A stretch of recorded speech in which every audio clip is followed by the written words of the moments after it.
Hello Hello there. there.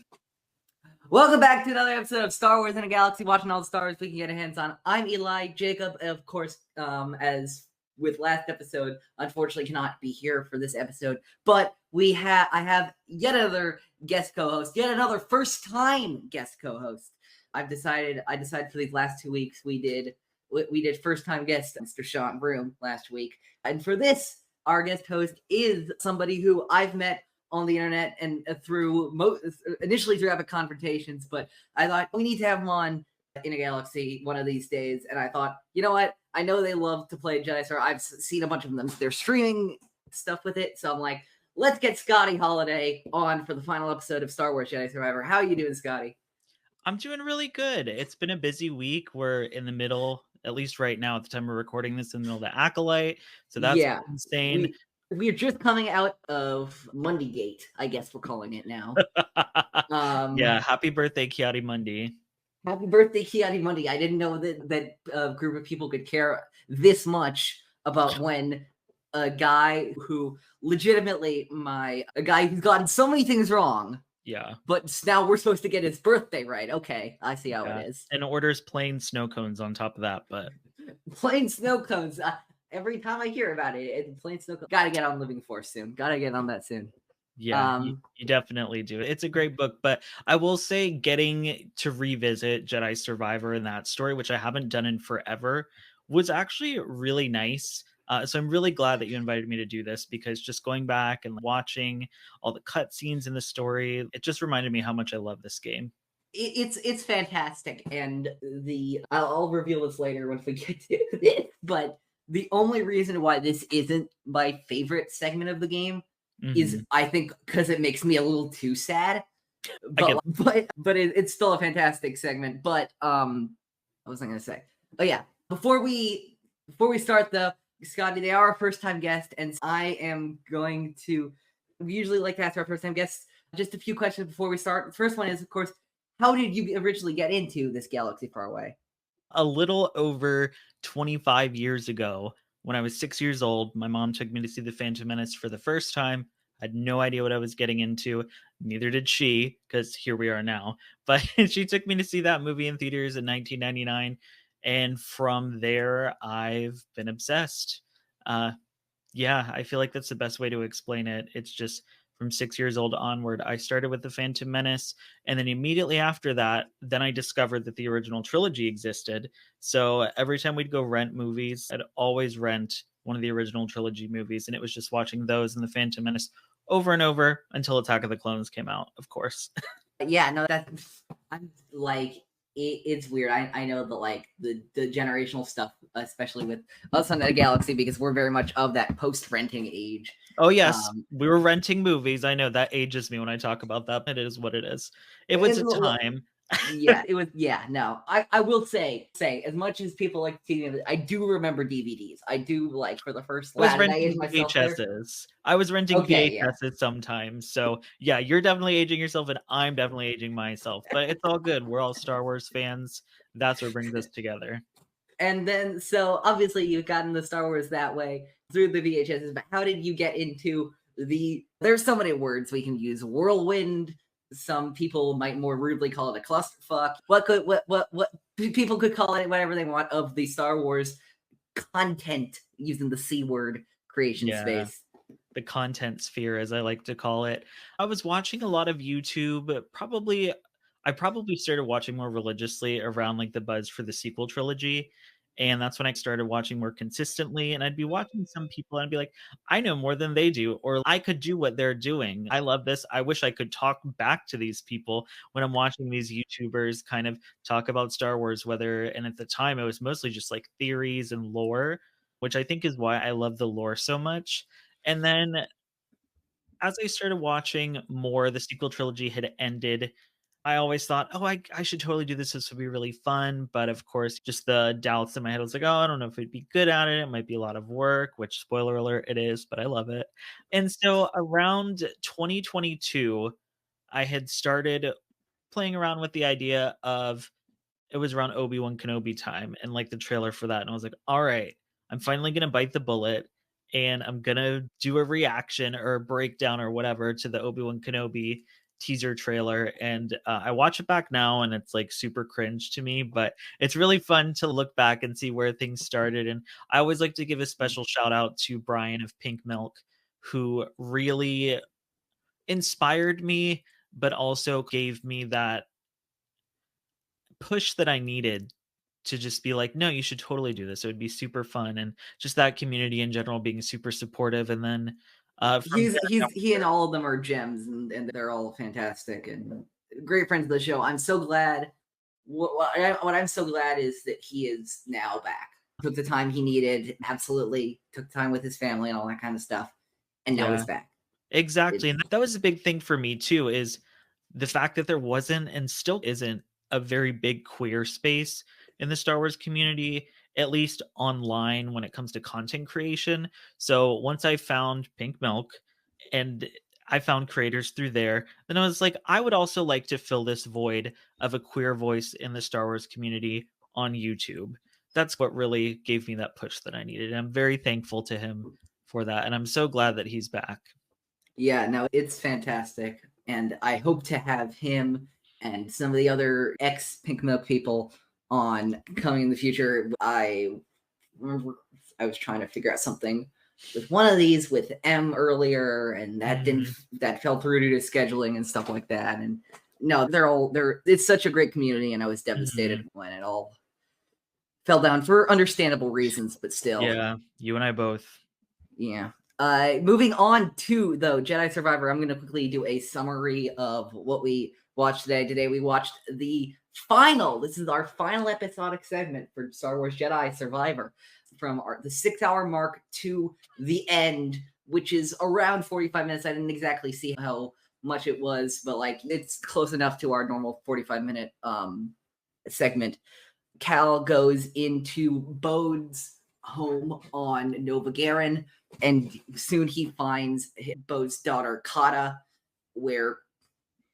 and he talks to Kata, who quickly deduces that he is not working for the Empire, before Bode and him have a conversation revealing his entire backstory and why he specifically fell to the dark side and allied with the Empire, before Bode causes a quick distraction with a thermal detonator to have him and Kata escape while alerting the Empire to Cal's presence. Cal is forced to tap into the dark side of the Force for the first time to escape from the clutches of the Empire on Nova Garen. He eventually makes it out into the main hangar on Nova Garen, where he tries to make his way to Marin. But before that, he comes upon Commander Denvik, Bode's former superior in the Empire, and starts force choking that man. There's no tomorrow. Marin pulls him back, saying that this is not what any of the people who have died already, Seer or Cordova, would have wanted, and that she will not lose Cal the same way she lost them. They then find on their ship that Centauri Kree, in her infinite wisdom, has found yet another way to get to Tantalor by powering up the forest arrays, which they do on Kobo, leaving Z behind to power it. The flight to Tantalor on the Mantis is tense, but Grease, with the help of the forest array, makes it through, and the crew arrives on Tantalor, finally getting to the planet at last. Yeah. Once they're on the planet, Cal and Marin briefly discuss how they're going to approach Bode and Kata on the planet, and while they do not want to kill Bode, they understand that the option might be necessary sooner rather than later if Bode does not cooperate. Bode quickly confronts Cal once he realizes he got there, and quickly endangers Kata's life for his own plans, for his control of quote-unquote who keeps his family safe. It is a heated and restless battle, with Cal unfortunately having to tap into the dark side at the end to win, an act that he clearly is not thrilled about having to do, but feels he must anyway. He taps into the dark side and eventually defeats Bode, and eventually kills his former friend when he starts to retaliate by choking Marin with force. As one would. Yeah, he shoots him twice as Marin and Cal unofficially adopt Kata and try to plan a new future for themselves. Kata agrees, and the hidden path on Tanalorr, as Cal mourns the deaths of not only Seer and Cordova, but also Bode, who did not have to go to all the senseless violence. And we end Jedi Survivor there. What an action-packed, what a tragic. My notes are filled with the word. I felt like I needed to go to thesaurus after a while. I tragic, brutal, horrifying, like all that stuff. This is the darkest part of this game. Yeah, and for that's sure. saying something, because last time also existed and it was pretty damn dark. But yeah, we'll go to the Bode's home on Nova Garen. I actually found something interesting. I did not know that we had a canon name for his wife. I did not either, so I would love to know what it is. Yeah, Tayala. It's Tayala. Tayala. I was really interested because I'm like, I'm pretty sure it's actually Nashir Dalal's wife who was like a model for, because they have that one portrait of her. Mm-hmm. I think it was modeled after Nashir Dalal's wife, Sharon Muthu, who also is in Young Jedi Adventures as a role, also married to a character voiced by Nashir Dalal. He's like rocking up Star Wars characters at this point. He's been all over the place. He's multiple roles in Young Jedi Adventures. Obviously Bode, obviously Rampart. No, he's fantastic. This, I feel like, is his best one yet. For no sure. offense to Rampart or the Vundirs or anybody else, but this is such a complicated and nuanced role. Super complex. I've been raving about Bode's character, both good and bad, because I've introduced I have to always use the Pod Save America joke and steal it from them and say Bode Akuna of hashtag fuck Bode Akuna fame. Because screw that guy, he knows what he did. Mm-hmm. But he is one of the most, he's my favorite Star Wars villain that we've gotten since Kylo Ren. Yeah, since Kylo Ren. No, not of all time. My favorite Star Wars villain that we've gotten since Kylo Ren. Yeah. I mean, that tracks though, because Kylo's also very complex. He has a lot of feelings, so it would make sense for you to go the Bode route as well. Yeah, which is interesting also, because I know a lot of people like hate the mustache release stuff.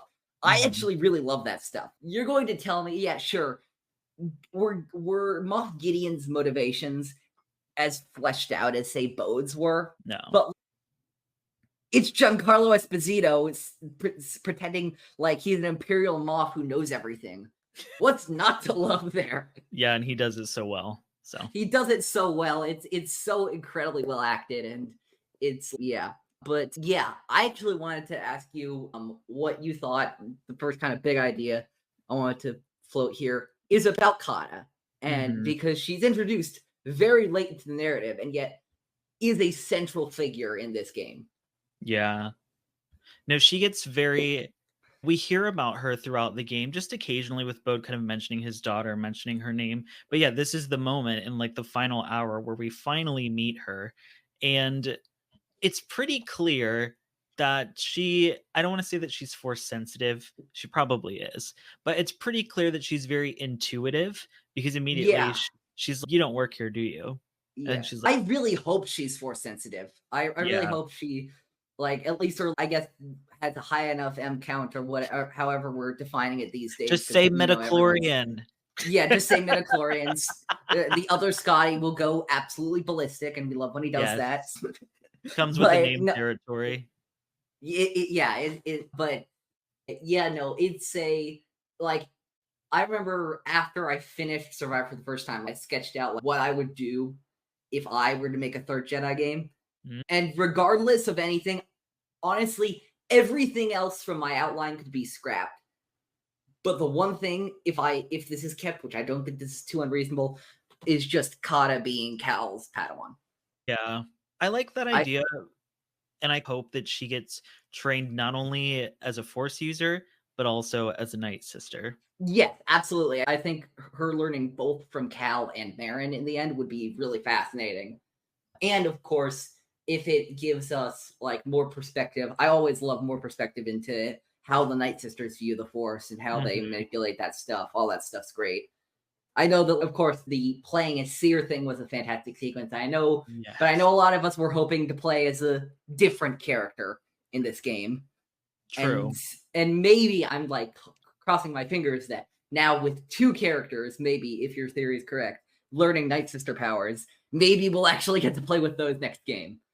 Yeah, that's true because I love that they implemented playing as Seer into Survivor. So I could totally see that they'd probably want to do something along those lines where you do get to play as a different character, not just Cal the whole time in whatever Jedi 3 ends up being. And whether that's as Kata or as Marin, being able to tap into those Night Sister powers would be very cool. And I feel like it'd be easy because you Yeah. just change a force push for a little fire blast. Yeah, you just know? add some green light in there and you're good. And she's got that Yeah. hella cool stick staff thing that she uses too. It's It's basically like same lightsaber mechanics, it just can't cut through yeah. things. Yeah. No, you're absolutely right. I was just thinking I will say Kata is one of those things. And look, I think this has been happening.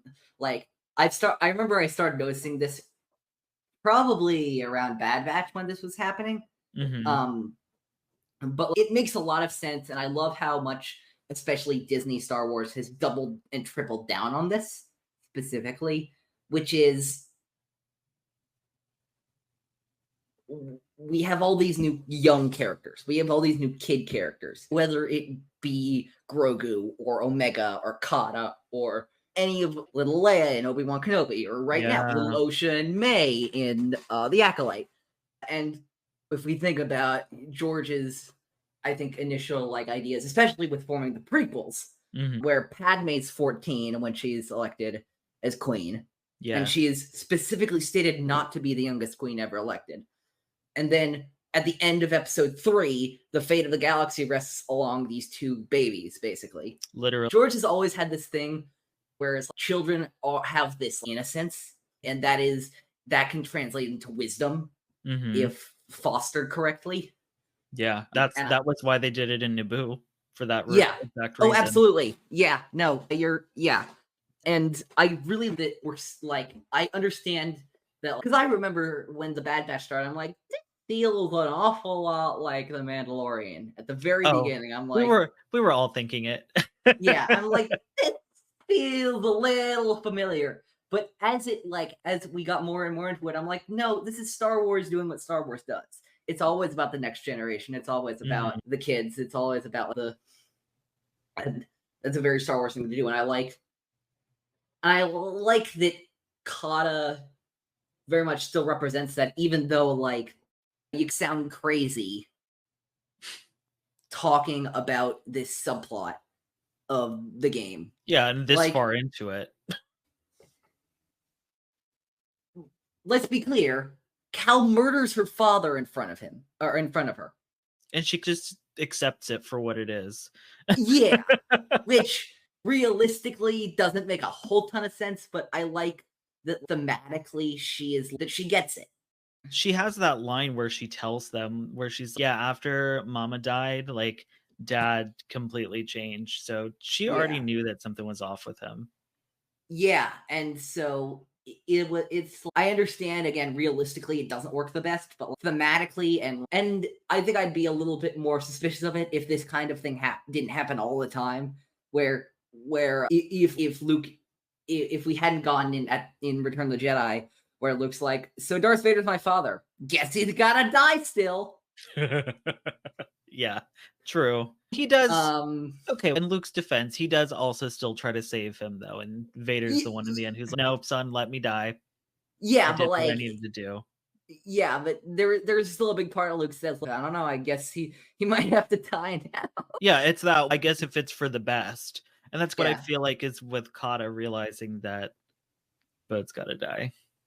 Yeah, it's a yeah, it's I think the nuances of this, while still sticking with the light side, dark side paradigm, Mhm. is extremely strong here. There's that line, I think, which is maybe my one of my favorite lines of this game.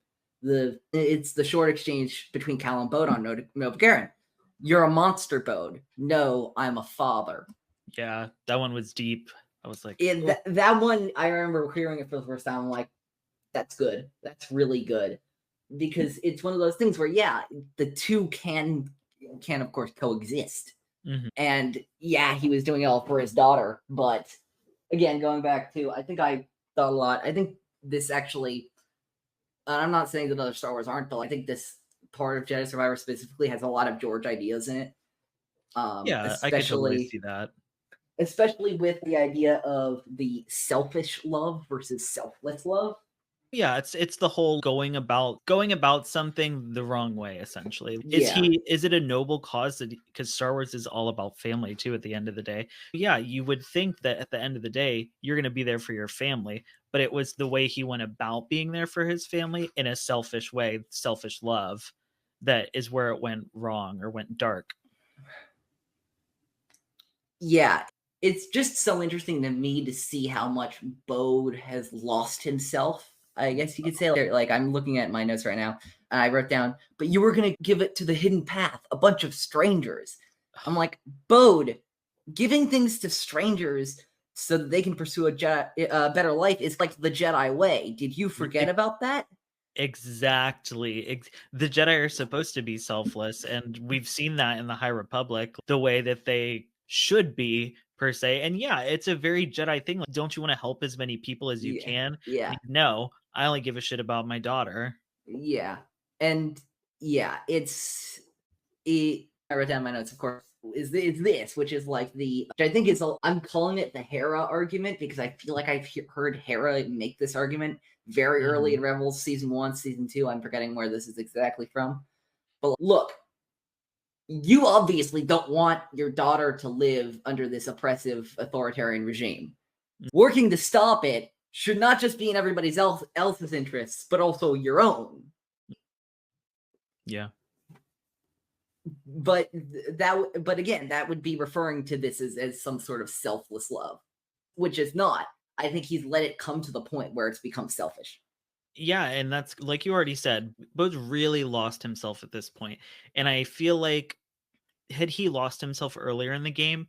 No, but when he pulled the trigger and turned on Cal and killed Cordova, like at that moment, that kind of sealed his fate. Like that was his final Yeah, step into losing himself. I think he'd already lost a part of himself, like we mentioned earlier about Kata even saying he was different after her mom died. But he I don't want to get too far ahead, but like he goes very dark and it's very like blinders on. I'm only focused on me because at some point it's like, is he even focused on Kata's best interest or is it really just he's so focused on being in Tanalor and not allowing the path to be a part of it that he just goes insane? I think actually that's one of the beauties of Bo's character for me is, we get some force echoes that appear in the game after you go through stuff, and so you can trace a little bit of Bode's journey through Survivor if you really want to look. But it gives us far from everything. Yeah. And a lot of Bode's motivations can ultimately be up to interpretation. Yeah. Like, how much was he really Cal's friend? How much was he really manipulating this all the He does say, and this is something I picked up on rewatching it, he does introduce Cal to Kata as his best friend. So I do think a part of him was really friends with Cal, at least until they get to the point where they're finding Seer, because at that point, that's what really picks his mission back up, because he was trying to find Seer in the hidden path to rid out that. Yeah, no, it's interesting. I'm like, yeah, but again, he could be saying that to be like, what is he saying that's actually him talking, and what is him saying that's trying to be manipulative of Cal still? Very true. Uh, like it's called, and I don't know the answer. It's just it's incredibly that's what fascinates so much to me about Bode is like trying to figure out what he's thinking Good is a luck. challenge. Yeah, it is a great challenge. Yeah. I also noticed Cal figures out why Bode lured him here. Bode explains with the line, "Fighting the Empire is what you do best," which I thought was such a potent throw at Cal because Oh, that's it's the thing such he's a been dig. grappling. Because that's been thing he's been grappling with this entire game Hmm. is who am I if like without a lightsaber?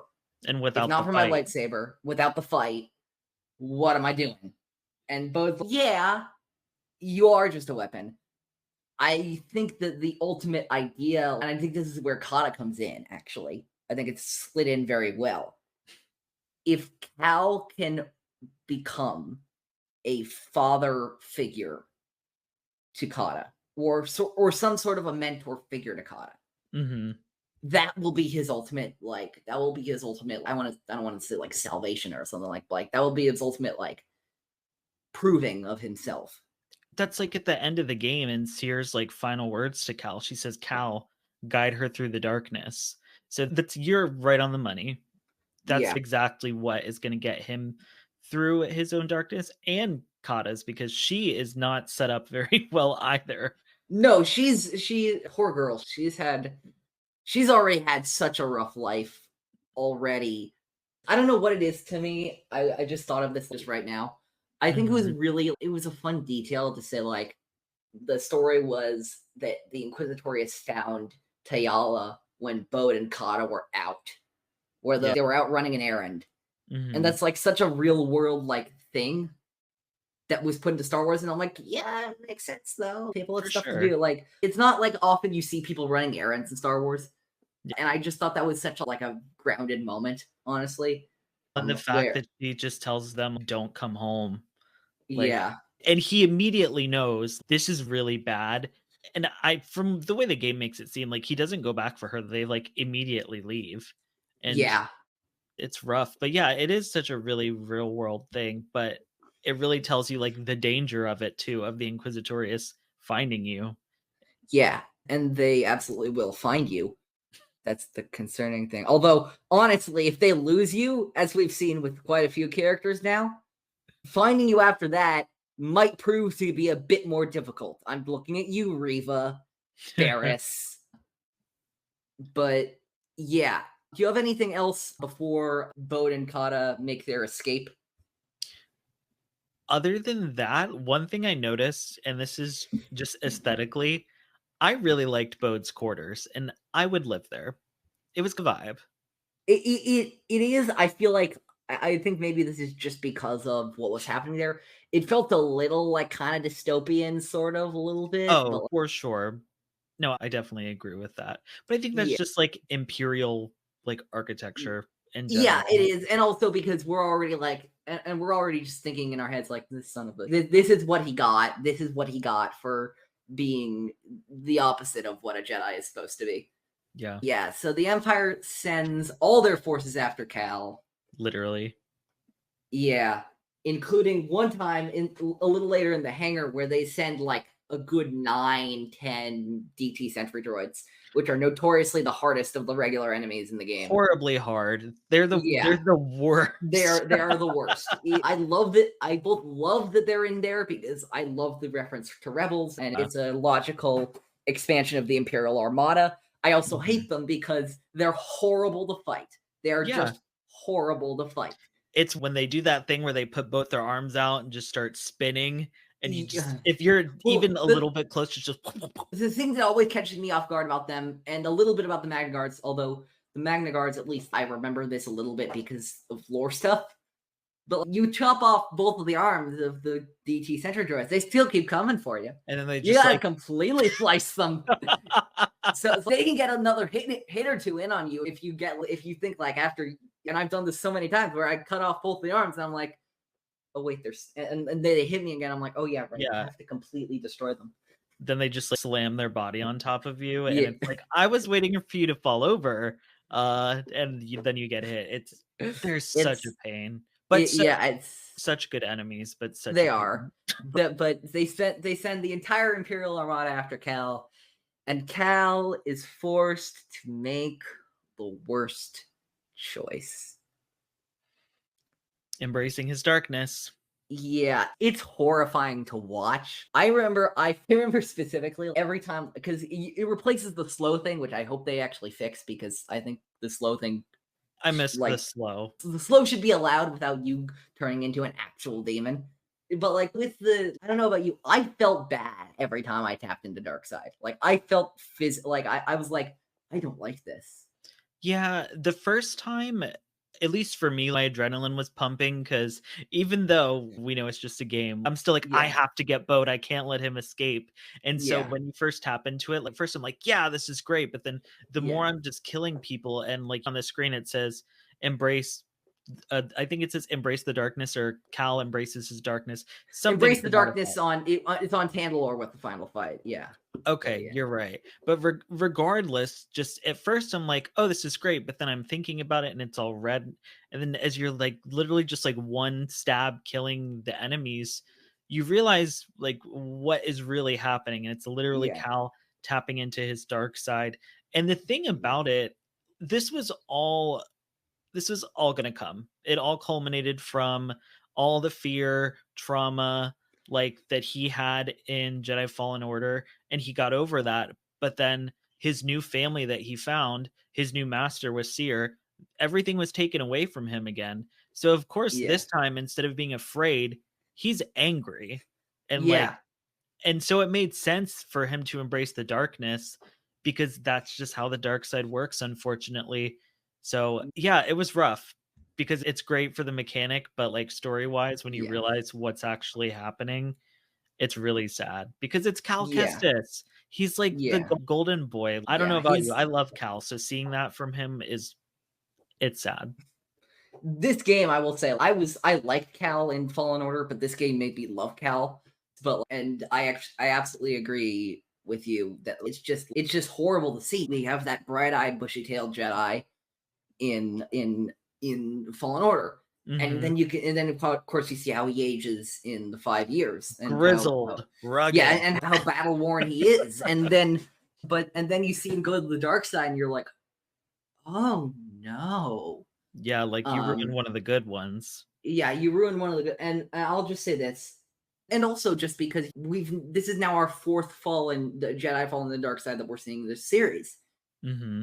No, that's not true. It's the sixth fallen Jedi we're seeing in this series. Mm. Trilla, Masana, Dagon, Bode, Malakos. Malicos, and now Cal. Cal's been better than the five of them for most of these two games. But what happens when he isn't? And I will just say this: thank God for Marin. Literally. If Marin were not there, I think Cal becoming a Dark Jedi would not be out of the question. She literally, and I wrote down the quote, she literally has to yell at him and be like, "This is what Bode wants. I know you're in pain, but this is not you. The Empire has taken enough from us. I will not lose you I wrote it too." down too. I wrote it down as well because it's extremely true.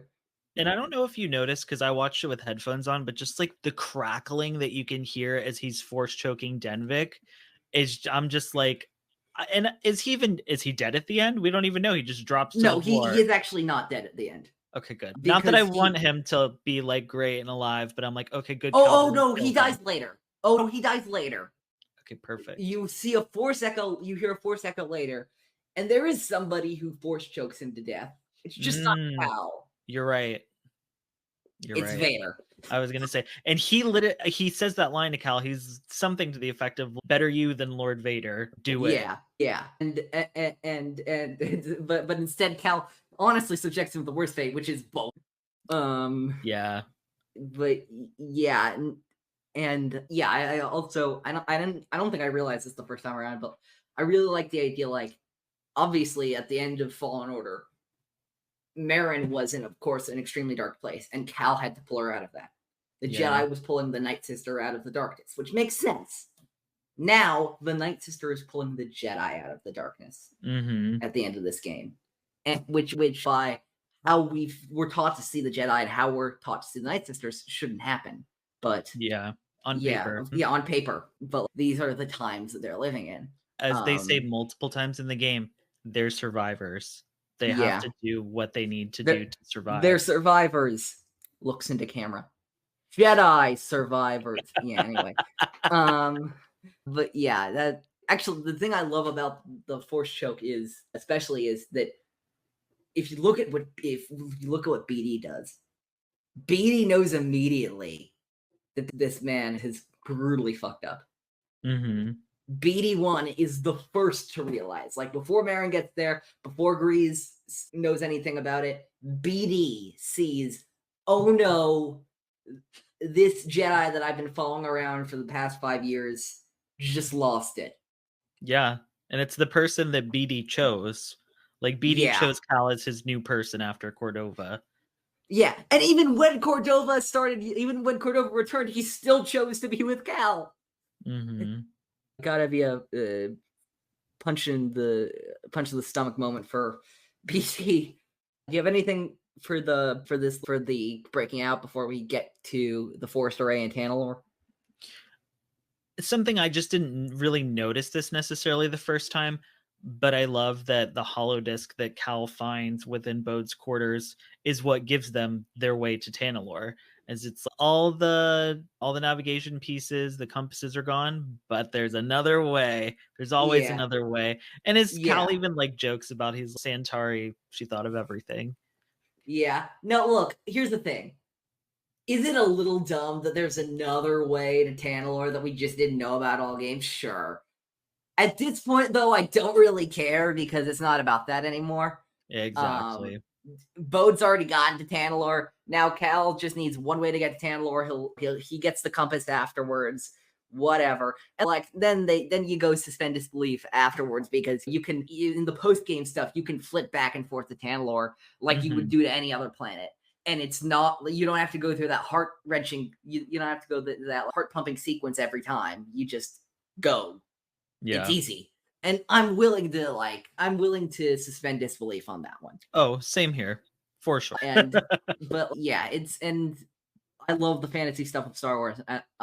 You and and I like how we very much in the first half of the game got into those like deep fantasy aspects. But then once the emotional conflict became clear, they're like, okay, so we do this and then we do that and it'll work. But at that point, and I'm sure I speak for both of us when I say this, but we're way more invested in the emotional. So we're Absolutely. not even thinking about the fact that it's like, oh, there's one other way that we didn't know about. 100%. Oh, 100%. That's why it works. And we're just like, we're getting to Tanalorr, baby. Yeah, However, we're just like, we're getting to Tanalorr and we're going to mess this motherfucker up. We're gonna make Bode pay. Yeah. I don't know why. I think I Mandela affected the Z on the original on the flight to Tanalorr. I feel like I for some reason Mandela affected myself until Z was on the ship with them and then she got destroyed.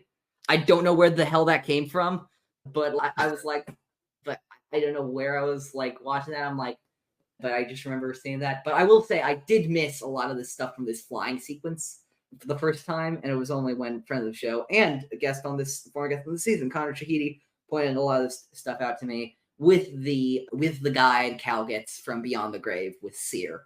That stood out to me this time too, and I don't know. It made me so emotional that moment when she just says now after he's tapping into the Force. Yeah. Oh, I was rewatching it today, and I was just it's the use the Force Luke of this game, and it's fantastic. Another luminous beings are we, not this crude matter moment. On a similar area, we have that line right before that when Marin says to Grease, "Stop piloting and start flying." Yeah. Where it's like where at this point it's funny that a Night Sister understands the Jedi philosophy of the Force better than most Jedi we've seen in this game. Yeah. No, and I love that Grease, and instead of Greasy money, he says Greasy does it, baby. And I'm just Greasy like, does it. Greasy does it. Hell yeah, he does. Yeah. Yeah. They're such a good team. They're such a great team. He's underrated as the pilot, I believe. Absolutely. Because I'm not saying like the arrays are obviously a help and the Force and all that kind of stuff, but he's still gotta be worth your salt. And you know what I was thinking, speaking of piloting? So I was noticing the fact that as he's piloting, the wing of the ship like swirls around the ship, similar to like the T6 shuttle. And I was wondering, just, and this is very nerdy of me, but I was like, I wonder if he is moving it or if it moves on its own, because if he's also moving that to make sure it doesn't hit anything, couldn't be me. Grease is a pilot through and through. I will also say that he has the 4 arms for that. You're right. I only have 2. Yeah, I have to imagine a lot of those ships are designed for like Lateros and Ardenians. I'm like, what the hell species Trey is going to beat me up if I don't remember what species Rio Durant is? But yeah, and that makes the 2-arm pilots, your Hans, your Heras, your even Chewbacca's, even more impressive. If you think about it, both Han and Hera, they usually have a co-pilot. So They do. Grease doesn't necessarily need a co-pilot. And we saw how Cal was doing the Mantis with just 2 hands. We saw the state that it was in at the beginning of the game. So clearly, you need at least 4 arms for this ship. Yeah, absolutely. Yeah, so they go through, and then I love the chaotic energy of Grease just screaming while they go through this, and then Cal and Marin realize it. They start to make out, and then Grease keeps screaming. He realizes what happened, and he's like, "Oh, I need to give them some space," or something like that. The entire sequence is so hilarious. It's just literally their dynamic, like the dynamic of the Mantis crew to a T.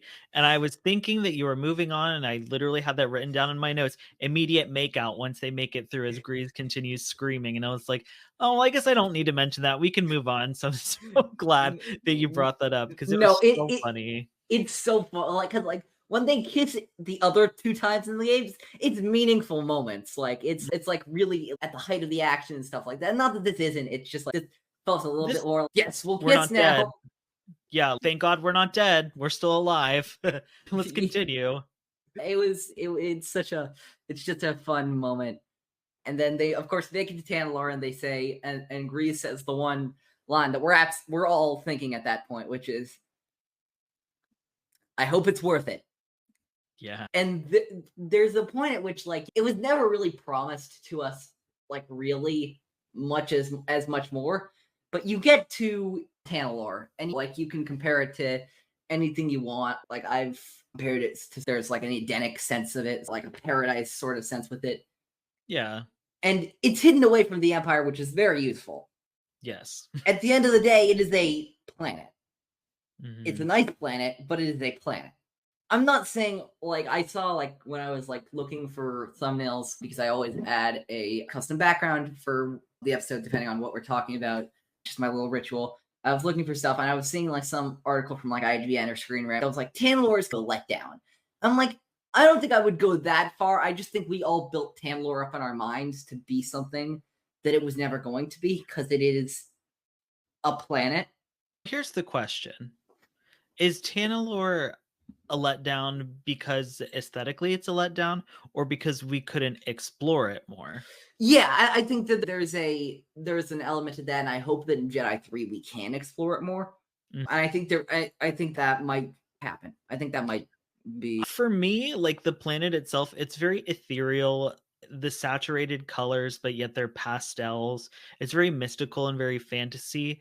And the Jedi temple itself, like inside of the mountain, outside of the mountain, and inside of the mountain, is gorgeous. It's so grand. Yeah. The only letdown I think I had about Tanalorr is, like I said, that I couldn't explore it more. So yeah, hopefully we'll get to go there in the next game.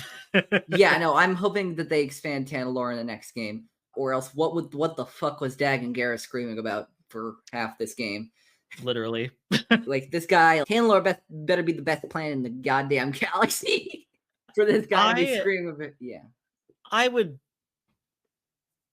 I feel like it's well known, if you've seen any of my Survivor streams, that I think Dagan Gera is very hot. And if he wanted to complain and scream about Tanalorr to me, yeah, would it get a little bit annoying? Be like, yeah, babe, Tanalorr, okay. Yeah. I would still listen to him. That's well, just I me. also have the headcanon to make Dagan a little bit better of a character in my eyes, which is that he and Centauri had a little thing going on. Possibly. Yeah, because for me that makes like the Tanalorr stuff a little bit more easily explainable, because it wasn't just about the planet. It was about this thing they discovered together. And also just the parallels. I had this, I skipped over it a little while ago, like the parallels between Cal and Marin, and then Dagan and Centauri, and then looping Bode and Tayala in there.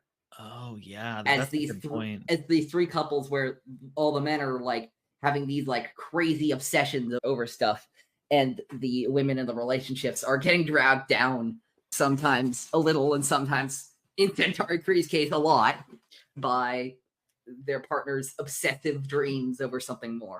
I'm not going to say anything about cis het white men, but there's definitely something there with these crazy men.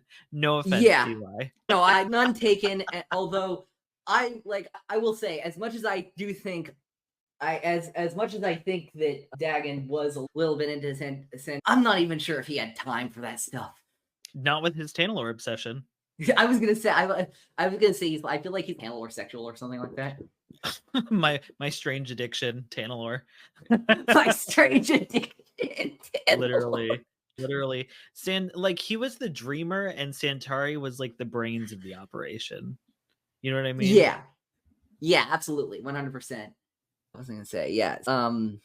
Yeah, they get onto the planet. We have that stuff with Cal and Marin prioritizing over anybody else above Bode, above themselves. It's about Kata. Mm-hmm. It's about her future, and it's about preventing yet another child from being orphaned. And the person who stresses that at first is Cal, which I really loved. That Marin was like, either way, Bode will kill or be killed. And Cal's the one who's like, we'll have to carry that loss with us for the rest of our lives. So, like, we need to do whatever we can. Give him the chance to lay down his weapons. But at the end of the day, Kata's just like us. And if we can prevent her from coming out of this with no parents and being alone, what happened with Cal and with Marin, that's what they want to prioritize at the end of it. Yeah. And I like that Cal is the one that really stresses that, especially because of him embracing his dark side. This is still Bode, the guy who's fucked everything up until this point, but he still has that empathy. He still is tied to. I don't think we're going to see a significant dark side turn for Cal anytime soon. Like, he has made some mistakes, no doubt about it, but ultimately he is a good person. I mean, the Durst do. The best characters got to go through their darkness. And I also think a lot of that is also Marin's keeping him firmly grounded in the light. She's been there, so she knows the signs. Yeah, she absolutely does. Just a little Easter egg before we get into this final fight. I don't know if you saw, we had that Oppo Rancisis. Yep. Force Echo, which I forgot we got so late in the game. I know, I thought it was a little earlier. The first time we ever hear his voice. So if we see him in animation again, I need the same voice actor. I now, just because I'm me, I need to know who voiced Oppo Rancisis. Yeah, I don't know off the top of my head. Don't put this in epic confrontations because I won't know. Oh, I will. Yeah, we'll see who's been listening, but let's see. I'm just curious. Let's see. I'm Jedi Survivor voice only. Here we go. Who voiced Oppo Rancisis? That I do like that we get a name for him and not just freaking what is cautious Jedi and oh my god, or council member. Yeah, that when they did that stuff on Kobo earlier, that always cracked me up. Yeah. Oh god, what's another one? They have ones for the Padawans too. It's like gregarious Padawan. Yeah, something like that.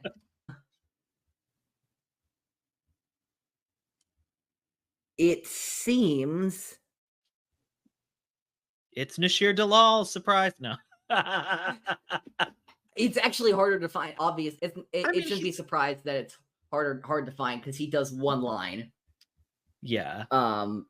Yeah. I've shout out to Master Rancisis' voice actor. Yeah. The things that I'm coming upon is that Fred Takiascore voiced him not in this because technically it's the first time we've heard his canon voice. But he did have a line or two in the Gandhi Tartakovsky Clone Wars. Okay. He was voiced by Fred Takiascore. Something I did not know until I did not remember until I looked it up. I don't remember him doing much in there either. But it's so short. I think it's a council scene and he just says one or two things and then probably. It's more than they've given him in canon. But now he has a line in this game. Who knew that we'd get him in this game? Oppo Rancisis in this game is a fever dream. Yeah, like Oppo Rancisis in this, and now we have the, as discussed, somehow uber controversial Yeti Mundi in the Acolyte. These prequel Jedi are just getting around, man. They're just getting around. Well, and going back to the Living Force, Oppo Rancisis is one of my favorite characters in that book too. Oh, he's in that. Who does he get paired up with? I forget exactly. He is paired up with the keeper of, he's not paired up with another Jedi. He's paired up with the keeper of the, oh god, whatever the like Jedi temple station is on the planet Oh, that like they are going to. like the, I don't want to call them like the Warden, but like the Wayseeker, like the settled Jedi. No, it's not even a system. Jedi. No, it's not even a Oh, Jedi. it was not a Jedi. Okay. He's just a person. And I feel so bad because I haven't picked up the book in a while, but he's just the person that tends to the groundskeeper of, gosh, I don't even remember what the planet's called that they're on. Quen, is it? Quen, yes. So he is just like the groundskeeper of the Jedi outpost on Quen. And so Oppo Rancisis like is paired up with him. Forger doesn't even get another Jedi. Wow. I know. That's because Oppo Rancisis can hold his own. He's becoming a star, clearly. Yeah, no. We're going to we're building up to the Rancisis Files coming to Disney Plus in 2030. I'll be there, seated and ready. Absolutely. As seated as I was for the Acolyte, I will be for the Rancisis Files. Honest. With like freaking like some, I'm just thinking about like we need some grizzled like veteran, like 2000, like what Harrison Ford was in like the 90s or 2000s, like that sort of thing. So like the best example I can think of, and this is a little old, but imagine Oppo Rancisis as voiced by Ron Perlman. Or something like, just like somebody like really like one of those gruff action heroes or something like that. And then really fun. And then pair him up with Tara Sinube. Pair him up with Tara Sinube. Greg Baldwin back is turned Denzel Washington is Oppo Rancisis. That would be so funny. Speaking of the books too, and mentioning that Force Echo with Oppo Rancisis, we also, and I don't remember if this is the first time in the game, but there's a Nile mention as well. Where so they do the annoying ass thing of having, they say Outer Rim invaders parentheses Nile. They don't actually say that in the game. They just have it on screen to go, all right, High Republic fans, we know you're out there. Throw you a little bit of a bone. In this Force Echo with Oppo Rancisis, he says the Nile invaders or something. Oh wait, he says the Nile invaders. He name drops it. Yeah, that's cool. That's cool. Honestly, that's very cool. So it's confirmed. I love that it's confirmed. Like we all knew that's who they were. Yeah, we all knew, and they got a whole like section about them in the like database. And then we got. I was holding together pretty good in this segment. I was holding together pretty well, and then with only a few words, I broke. Ghost Star. Oh Jesus. Wonder where you are. Yeah, exactly. Once you start to hear that, which I believe actually was written by Nashir Dalal, but I don't know that. But I do think he does sing that. I think he said in an interview he does sing that to his kids. And there's that Force Echo, I'm pretty sure, after you beat the game where you hear like him and Kata singing it together. Yeah. Yeah. That's an interesting moment in the game because it's very eerie. It is. But it's also like this very. It's like a loss of innocence sort of thing, where you're going to kill this. You're about to kill this man whose daughter is singing the lullaby she shared with him. Yeah, and she even when they get there, she's like, "Oh, like he said, y'all wouldn't be coming here. How did you get here?" Yeah, no, but it's very much like this guy has a daughter. He sings lullabies to her, and you are going to kill him. That's the the visceralness of that moment is, look what you're going to do. I know what he's done, but look what you are going to do. Yeah, it's a very straightforward way of putting it, but you're exactly right. That's the thing that started to break me. And then we have the dialogue with Bode, where of course he goes at the end. He goes, "Enough! I will decide what's best for my family." Yeah, which is the thing that's interesting for me here is that Bode is obviously acting extremely irrationally, Yes. but that's what love is. If he took 2 steps back, he would realize, or he could realize. I'm not going to say he would. I'm saying he could realize that he is going too far, but And he's that's what I incapable said. of doing that. Like I said, yeah, he's got those blinders on where he's just like, I have to kill Cal. Like, he can't be here. Marin can't be here. And it gets to the point where he almost causes Kata to die because he breaks the little bridge with the force that she's standing on between them and like the opening of the temple. And then later Yeah. on, he force pushes her away. Bode, you better watch out because you're going to kill your daughter because you're so like focused on your rage right now and just like on killing Cal. Yeah, no, and that's the moment where I knew Bode lost the plot, is that he endangers his daughter to save Mhm. his daughter. Yeah, Where clearly this that is, doesn't work. yeah, which as we were talking about earlier, the selfish love versus the selfless love. Mhm. And it's not, he doesn't want her for her and what she brings to his life. She wants her because of him and what he gets from her, Yeah. which, while sounding similar, is not indeed the same.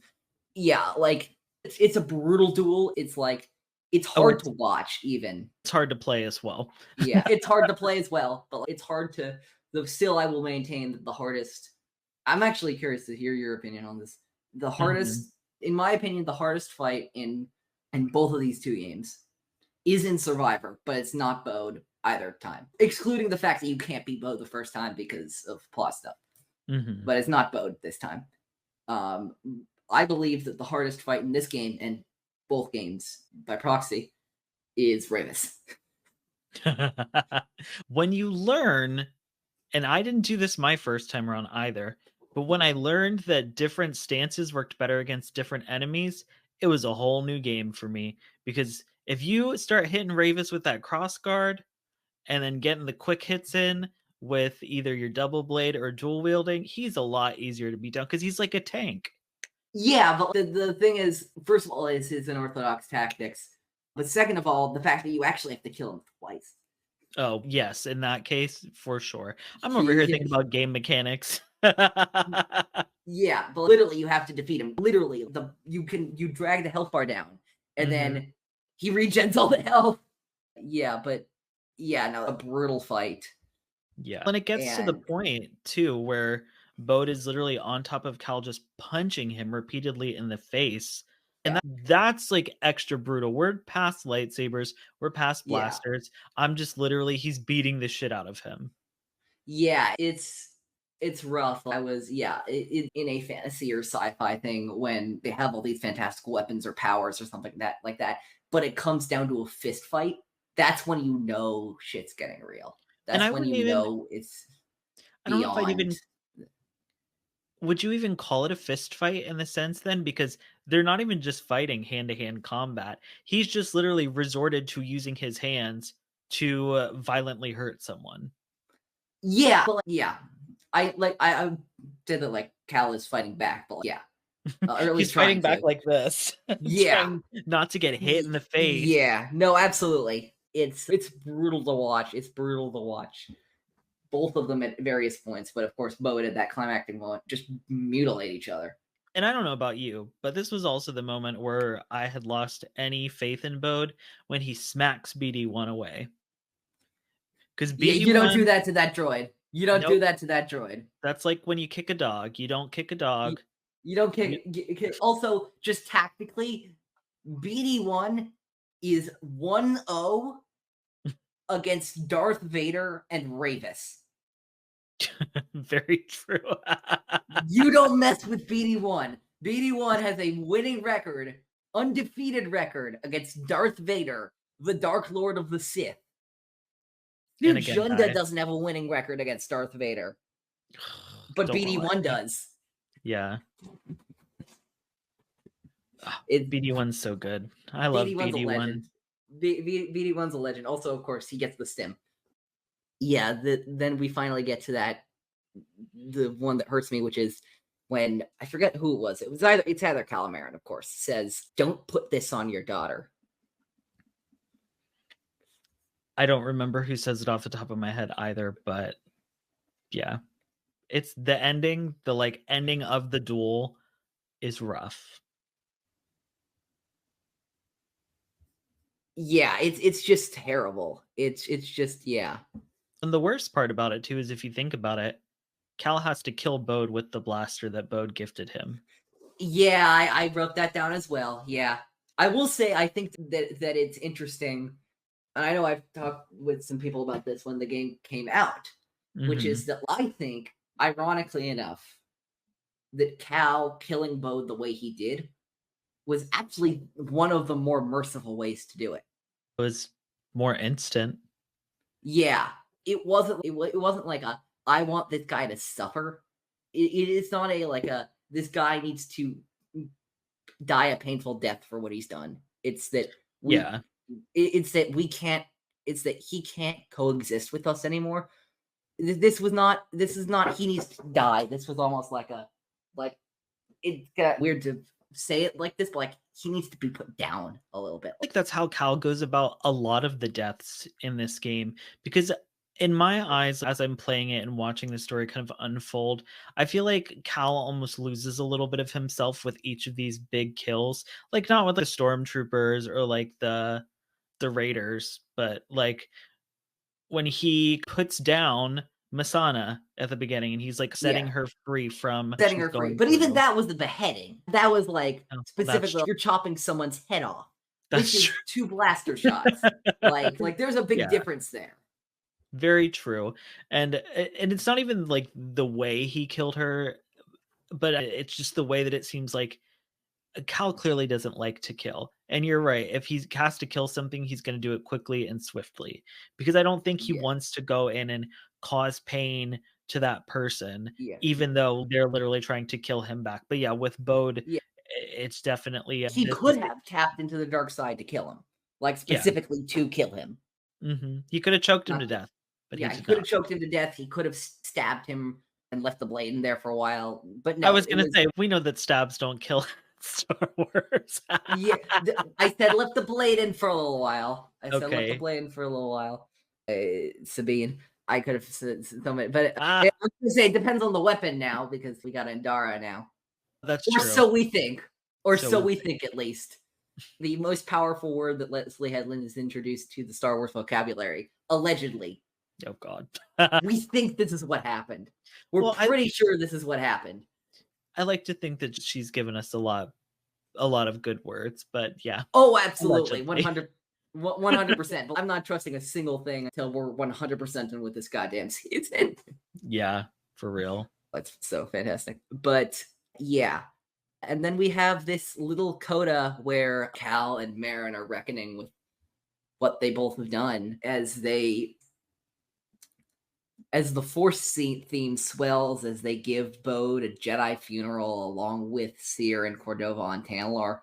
Mhm. God, I'm pretty sure by this time, in writing my notes, I was crying because holy crap. This is, of course, to call this the empire of the Jedi trilogy is not saying anything groundbreaking, but But it's so valid.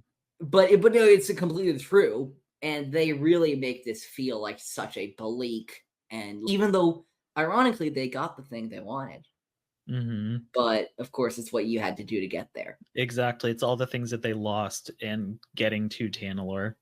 Yeah, and then we have Kata resting her Tuca Cat doll with her father.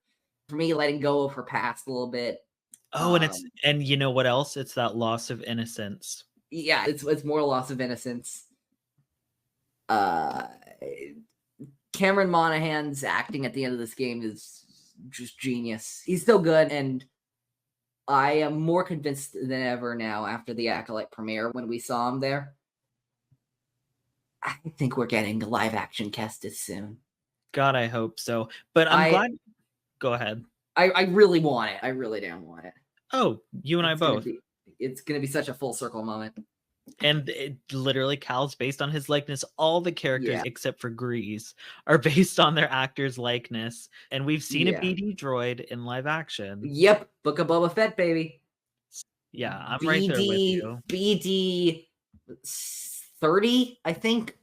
I feel like it was like I'm forgetting. I know that it had a double-digit BD number Yeah, or something I like think it was that. either 20 or 30 as BD well. 72. BD 72. I Oh, got we're it. both completely wrong. Okay. Yeah. Okay, but Double yeah. digits though. Yeah, double digits. BD 72. I remember when I saw that in Book of Boba Fett, I'm like, wow. That's Yeah. a deep cut. That's a deep cut. And I love the gif of it. That's what is it? It's a little BD dread kind of like stomping and moving back and forth, and it says like excited beeps or something. I use that gif so much on social media, but it's so cute. It's fantastic, and BD1's such an essential part of this game. Yeah. Now, one thing I did want to say about Karen Monahan's acting is when we did our conversation with Deborah Wilson on my podcast Way Seekers, something that she had mentioned was that anytime, and specifically in Sears' death scene, she was like, Cameron's emotions were real. And she said after they shot the scenes a bunch of times, she asked him, what were you thinking of? What was going through your head while we were shooting these scenes? And she said, he said, I was just thinking about us. And like the thought of Cameron losing Deborah and channeling that into his performance. And I imagine that's exactly what he was doing in this scene as well. And all those raw emotions that we were seeing. And from doing that conversation with her, knowing what I know now, rewatching this scene, it made it hit so much harder too, because the emotions, it already felt raw, but like just in Yeah. general, it was just so good. His acting in this game, all these emotional moments, especially regarding Seer and her loss and death. I cried the first time I played the game too. I was writing down too many quotes this time, but the first time I played, I was crying. Cameron's so great, and we absolutely should get not only him. I also think Tina should get in on this as well. I want to see Marin live action, also based on her likeness. Yeah, and all we need is not more makeup than they've done for other characters, not more than they did for Mary, for Hera, and stuff like that. After seeing the Great Mothers in Ahsoka, I am confident in Night Sister makeup. And in live action. Other makeup, absolutely not as confident, but Night Sister makeup was good. But yeah, do you have anything else before we wrap up talking about the end of Jedi Survivor? In general, and like I said before, I love how as Cal's kind of saying his goodbye to Seer, and I wrote down the quote. He says, "You saved my life on Braca. You let me walk my own path when I needed to. You taught me what it truly means to be a Jedi, but now you're gone. We'll continue your legacy, Seer. We will build something that can outlast the Empire. I promise you that. I promise. But I'm scared. I almost lost myself. I don't know if I'm ready. I don't know if I'm ready for what comes next." And then we see Seer from the nether realm of the Force or from the beyond kind of come and continue to watch over him. And that's where she says, as I mentioned earlier, Cal, guide her through the darkness. Yeah. So it's just a beautiful ending, and it's sad, but it's hopeful. But then we do hear some of those darker themes and the musical cues come in. So we really leave Cal in this weird space. It's an ambiguous ending, but it's a very beautiful ending, and I cannot wait to see Very how powerful. they wrap up Cal and Marin and Grease's, and hopefully Kata's as well, stories in Jedi 3. You and I both. I'm ready for it now, but I'll give them time to cook. Oh yeah, no, they need all the time that they can get to cook, and they're gonna I believe they're gonna cook so hard. Yeah, we did our overall thoughts, but yeah, I'll just a brutal end to this game. New Mantis crew, gonna go some fantastic new adventures, but an incredibly potent reminder of what got them there. This is my second favorite of the segments of the game, only because A, it hurt so much to watch, and B, last time we did Seer versus Vader, which is just like one of my favorite lightsaber duels of all time. It's another hard duel when it comes to actual gaming. Like that one was tough too. Yeah, but like they programmed Vader so incredibly well. Like it really felt like you were like it didn't just feel like you were fighting a combatant dressed up as Darth Vader. It felt like you were fighting Darth freaking Vader with everything that came with that. So that ends our analysis. But before we wind down this episode, we have some questions that we ask to first-time guests, and I'm gonna ask Scotty right here. Scotty, you ready? As ready as I'm gonna be. All right. First one is notoriously, of course, maybe one of the most difficult questions I think we ever ask on the show. No pressure. Who is your favorite Star Wars character and why? Asajj Ventress. And the reason why is because I relate to her a lot as a person. I know that may sound very negative because she's very dry and sarcastic, but if you read Dark Disciple, that's like me in a nutshell. Fantastic. What is your Star Wars movie ranking is the technical next question, but we always include the caveat of if you don't have a ranking, you can do a top 5 or a top 3 or whatever. Oddly enough, my favorite Star Wars movie, my number 1, is Rogue One, closely followed by Attack of the Clones. And then probably Empire Strikes Back. Interesting stuff. Yeah, interesting stuff. Great choice of words there. I know it's very controversial. I'm not going to say anything about either of those two movies at the top. I'm just not. Jacob would get me in trouble, and I'm taking advantage of the fact that he's not here to not. Me too. What non-movie Star Wars media do you think people are most missing out on? Animation in general. Star Wars animation as a whole. Watch the animation. Some of these stories that they tell in animation are leagues more in depth and intense and developed than some of the stuff we get in live action. So stop sleeping on animation. Remember when 2020 in mid 2020 announced they were going to be making a show about the X-Men of clones, and we all thought, why are they doing that? And then now 3 seasons later, we're like, oh, we understand why they did that now. Yup, exactly. Watch the animation. Yeah, absolutely, vigorously co-signed. Next question. We all have them. Who is your favorite Star Wars background character? I always feel like this doesn't really count, but my go-to, and I mentioned him earlier, is always Terrace Sanube. I think it counts. He was in one episode of TCW. With Speaking Lines, he was in one episode of TCW, right? And then we unfortunately had to see his corpse. Yeah, obviously. Series, which I'm still not over. Yeah, no, yeah, neither am I, neither is Scrimshaw. Yeah, no, we're all incredibly hurt by that. But yeah, no, Sanube is fantastic. I've always loved him. I tend to gravitate towards the Jedi mentor figures. Mm-hmm. My favorite character is Yoda, and I love the Yodas. I love the Kellerans. I love the Terrace Sanubes. Well, I was going to say Yoda and Terrace Sanube are besties, which we learned in his one Clone Wars episode where he speaks. Let's see him on the Jedi Council in the Acolyte. Sure, absolutely, yeah, sure. I don't want to see him being like, no. The last thing I want to see is him being like, no, the Sith are not a problem. Come on, people. He would have the mystery solved by now. It wouldn't take him. That's him true. 8 episodes for that. That's true. Slow and steady wins the race is what we learned from that episode. Fantastic episode. What, in your opinion, is the coolest Star Wars species? Ooh, this is a tough question. The coolest Star Wars species. I feel like for me, I'm going to go about this in a way that they just look cool. Not that what they can do is cool. I'd probably say my mind's immediately going between Nautilans and the Keldor.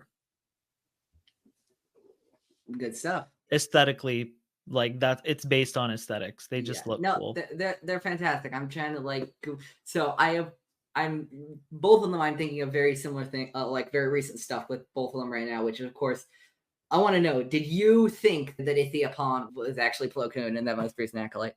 Because I was convinced. I know a lot of people were having questions about it, but I think, and when I saw the trailer, I was like, "Is it going to be Plo Koon?" And I didn't think that is him, but I was like, "It could be him," and I'd be happy if it does end up being him. But if it's not, more Keldor in Star Wars, please. Yeah, that's a win. That's absolutely a win. I remember when I saw Kiadi for the first time, I'm like, oh yeah, that's just another Saurian Jedi. I out loud said, oh, another Saurian. I thought that at first too. And then I went to the credits, and then I'm like, oh no, oh my god, it's him. This is going to be such a wholly uncontroversial Easter egg that the fans are going to have fun with. Ew. if you were in the Star Wars universe, what would your job be? Or what job would you want to have? I just took this quiz on StarWars.com. Oh, They just put out a quiz, and it's a Jedi in the Master. Acolyte era, right? Yeah. Yeah, it's a Jedi Master. I don't think I would be a very good Jedi, at least in the sense of traditionally. So if I were to have a job, I'd probably, assuming I'm not force sensitive, I'd probably be a smuggler.